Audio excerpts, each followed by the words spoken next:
Happy Friday, everybody. Max here, and in today's gaming news, Modern Warfare 3's multiplayer mode is not off to a great start. Warner Brothers sort of responds to the Mortal Kombat 1 paid fatalities backlash, and there's a little mix-up about what series Like a Dragon Gaiden is actually part of. Here's your daily fix. Let's get into it.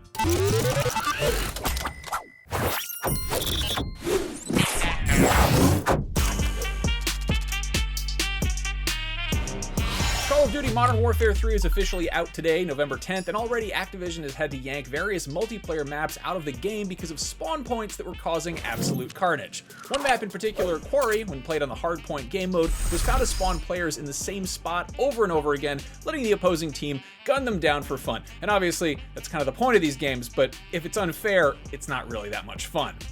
Activision hasn't just pulled Quarry, it's also pulled Rundown and Scrapyard for the same reasons, and then Activision removed Karachi from the Cutthroat playlist, quote, while we work to resolve an issue causing a player to spawn alongside enemies. That's definitely a bug they should work on. Definitely not a great start for Modern Warfare 3's multiplayer, and the single-player campaign is equally troubled. In our 4 out of 10 review, we said, quote, underbaked, rehashed, and cobbled together from multiplayer parts, Modern Warfare 3's single-player campaign is everything a Call of Duty story mode shouldn't be. Moving on, Warner Brothers is giving Mortal Kombat 1 players who bought the controversial $10 Halloween Fatality 2 free fatalities amid a vociferous backlash over the fighting game's aggressive monetization. Mortal Kombat 1 publisher Warner Brothers Games and developer NetherRealm were heavily criticized in October for selling a Halloween Fatality for 1,200 Dragon Crystals, and 1,250 of those will sell for $10 in real Earthrealm money, which is still a substantial chunk of change. Or crystals, I guess. Anyway, here's what that change and crystals would get you.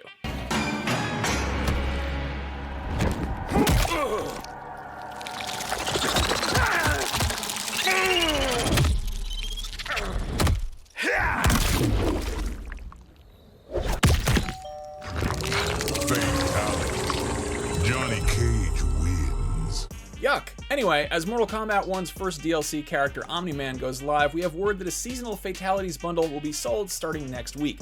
This includes the aforementioned Halloween Fatality, as well as a Thanksgiving Fatality, and a probably holiday-themed Winter Fatality. Warner Brothers has yet to announce the price for the bundle, but it's expected to be around $30. So they're responding to the backlash around a $10 Fatality by announcing a $30 pack of 3 Fatalities. Sure, why not? At least those who bought the Halloween Fatality will have access to the bundle at no extra cost. We appreciate your feedback on everything MK1, reads a statement. As you'd expect, this make-good has done little to dampen community anger over the fact that Mortal Kombat 1 is selling fatalities in the first place.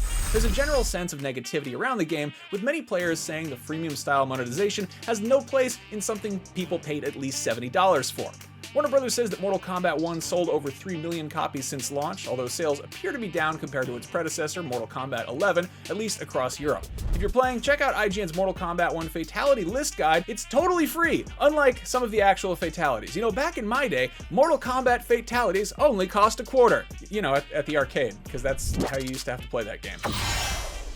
And finally today, the Like a Dragon series, formerly known as Yakuza, has a history of somewhat confusing naming conventions, but it seems like even the developer gets mixed up sometimes. Like a Dragon Gaiden, the man who erased his name, features a tutorial screen that is very clearly from the Judgment games. Spotted by Reddit user InfernusXS and verified by IGN, a tutorial card telling players how Like a Dragon Gaiden's alcohol system works is seemingly the one from Lost Judgment. Both series are made by RGG Studio, take place in the same universe, and even feature the same locations and mechanics, but this tutorial screen definitely looks like a mistake and not any kind of deliberate reference or Easter egg. For starters, the tutorial screen mentions a location that doesn't actually appear in Like a Dragon Gaiden.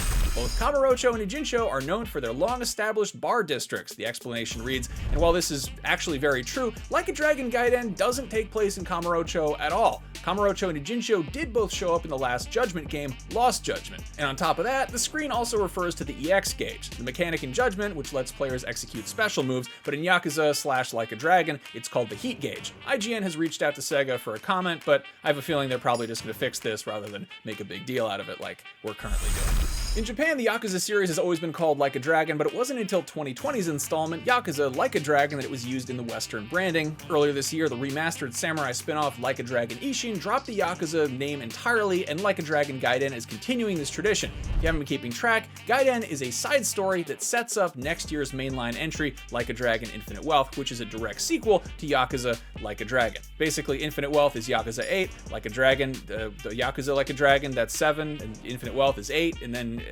that's technically the 8th game unless you count 0, which is actually a prequel, and I don't know, it's not that complicated, I swear. Anyway, Like a Dragon Gaiden, the game that screwed up its tutorial screen, I mean, The Man Who Erased His Name, is out now. It got a 7 from IGN. I'm playing it right now, and it is a very good time. It has me very hyped for the next game, even if it got that one tutorial screen wrong. On that note, that is your daily fix for Friday, November 10th. Now that you're caught up on the news, watch our video on why Avatar Frontiers of Pandora needed to be in first person. I'm Max Scoville, and for all your video game news, stay tuned to IGN. I'll see you later. Have a good weekend.